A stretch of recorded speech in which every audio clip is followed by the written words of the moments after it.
अस्सलाम वालेकुम। Last video में हमने ओईटी लिसनिंग की बात की थी और आज मैं थोड़ा सा रीडिंग को एक्सप्लेन करूँगी विद नोट्स। ठीक है, तो रीडिंग जो हमारे पास टेस्ट की सीक्वेंस होती है ओईटी की, वो बेसिकली होती है सबसे पहले लिसनिंग होती है, फिर रीडिंग होती है, फिर राइटिंग होती है और एट द एंड आपको टाइम दिया जाता है स्पीकिंग के लिए। ठीक है, अब रीडिंग जो है इसके फिर आगे 3 सब टेस्ट होते हैं। ठीक है, पार्ट ए होता है और पार्ट बी एंड सी होते हैं। ठीक है, अब हमारे पास टोटल टाइम जो है वो कितना है, 60 मिनट्स है फॉर पेपर। टोटल क्वेश्चंस जो है वो 42 हैं। अब 15 मिनट हमारे पास होते हैं पार्ट ए के लिए जिसके 20 क्वेश्चंस हैं, और पार्ट बी एंड सी के मिला के हमारे पास 45 मिनट्स होते हैं जिसमें 22 क्वेश्चंस होते हैं। ठीक है, अब ये जो है फिर उन्होंने आगे थोड़ी सी सीक्वेंस दी हुई है कि इसमें एक्सट्रैक्ट्स होते हैं और ऑल दैट। ठीक है, उसके बाद हमारे पास पार्ट ए जो है इसमें टॉपिक्स क्या क्या हो सकते हैं ये सारे मेंशन्ड हैं। ठीक है, उसके बाद टॉपिक के कंटेंट क्या होते हैं, प्रेजेंटेशंस क्या क्या हो सकती हैं, और उसके बाद पार्ट बी एंड सी। ठीक है, इसके क्या टॉपिक्स हो सकते हैं, कंटेंट क्या होता है, प्रेजेंटेशंस क्या होती हैं, और पार्ट सी में जो है उसमें क्या टॉपिक्स होते हैं, क्या कंटेंट्स होते हैं और क्या प्रेजेंटेशंस होती हैं। ठीक है, ये इसका छोटा सा जो है वो इंट्रो आ गया 1.5 पेज का।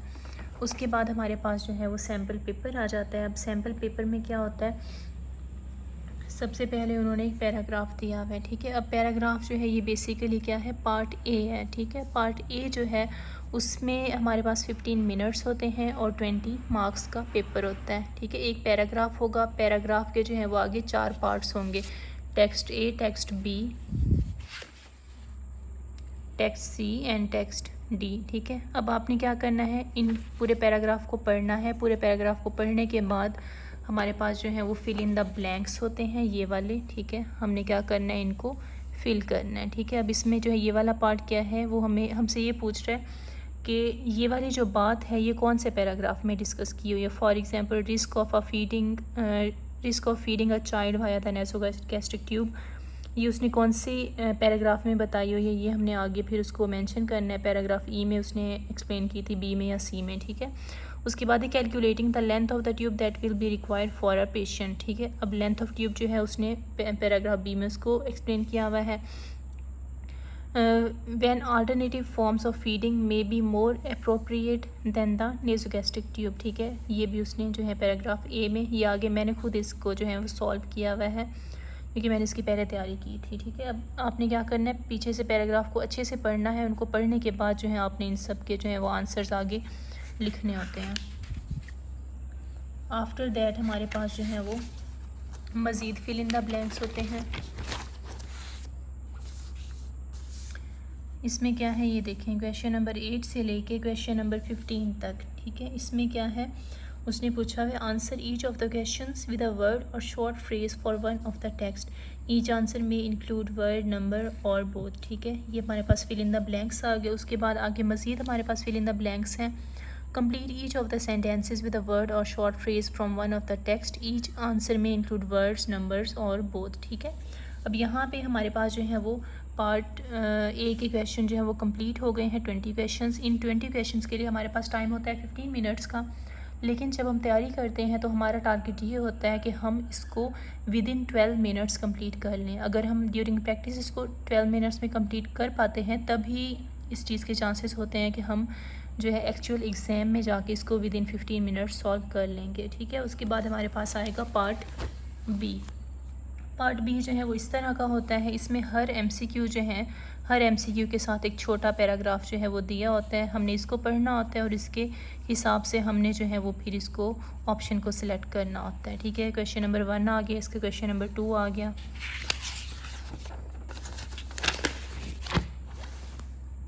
क्वेश्चन नंबर 3 आ गया, question number 4, question number 5 and question number 6। ठीक है, अब यहाँ तक जो है पार्ट बी हमारा कंप्लीट हो गया।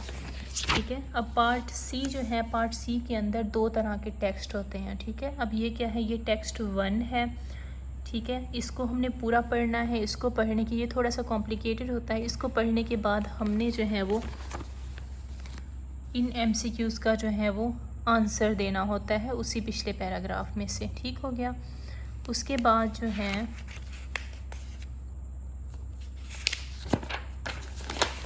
टेक्स्ट 2 होता है, ठीक है। टेक्स्ट 2 को हमने पढ़ना है और इसको पढ़ने के बाद हमने इन MCQs का जो है वो आंसर देना होता है, ठीक है। अब ये मैंने इसको पहले प्रैक्टिस की थी तो मैंने इसको पूरा सॉल्व किया हुआ है। मेरे पास एक भी टेस्ट ऐसा नहीं था जो कि अनसॉल्व हो और जिस पे मैं वीडियो बनाऊं, तो मैंने ऑलरेडी सॉल्व के ऊपर वीडियो बनाई हुई, इसमें ये मैंने खुद अपनी मार्किंग की हुई है, ठीक हो गया। अब यहाँ पे जो है वो एक हमारा जो सैम्पल पेपर है वो कंप्लीट हो गया है। जो एग्ज़ामिनेशन होता है एक्चुअल वो बिल्कुल इसी पैटर्न के ऊपर होता है, लेकिन पैराग्राफ्स जो हैं वो उसमें चेंज हो सकते हैं, लेकिन पैटर्न सेम यही रहेगा। पार्ट ए जो है उसके अंदर एक पैराग्राफ होता है, एक पैराग्राफ के जो है वो मज़ीद फिर 4 पार्ट्स होते हैं। उन सबको आपने पढ़ना होता है, उनको पढ़ के आपने जो है वो पहले 20 क्वेश्चंस के जवाब देने होते हैं विदिन 15 मिनट्स। उसके बाद आपके पास जो पार्ट बी और सी होते हैं उसके लिए आपके पास 45 मिनट्स होते हैं। पार्ट बी में जो है वो 6 MCQs होते हैं और हर MCQ का रिलेटेड पैराग्राफ जो है वो शॉर्ट होता है और वो उसी जो है MCQ के नीचे दिया होता है। उसके बाद पार्ट बी सी आता है। पार्ट सी के अंदर जो है वो 2 टेक्स्ट होते हैं, टेक्स्ट 1 एंड टेक्स्ट 2। टेक्स्ट 1 के भी जो है वो 8 MCQs होते हैं और टेक्स्ट 2 के भी जो है वो 8 MCQs होते हैं। उनको आपने सॉल्व करना होता है अकॉर्डिंगली पैराग्राफ से पढ़ के, और जो आपको नियरली पॉसिबल आंसर उसका लग रहा होता है उसको आपने चूज़ करना होता है। अब इसके भी हमारे पास 42 मार्क्स होते हैं, ठीक है। 22 पार्ट बी एंड सी के हो गए और 20 जो है वो पार्ट ए के थे। अब इन 42 में से आपने जो है लेने होते हैं मिनिमम 30 मार्क्स। अगर मिनिमम 30 मार्क्स आएंगे तो आपके 350 प्लस बनेंगे या आप बी ग्रेड में आप फॉल करेंगे। अगर आपके 30 से कम आते हैं तो फिर जो है आप पासिंग रेंज में नहीं आ रहे होते।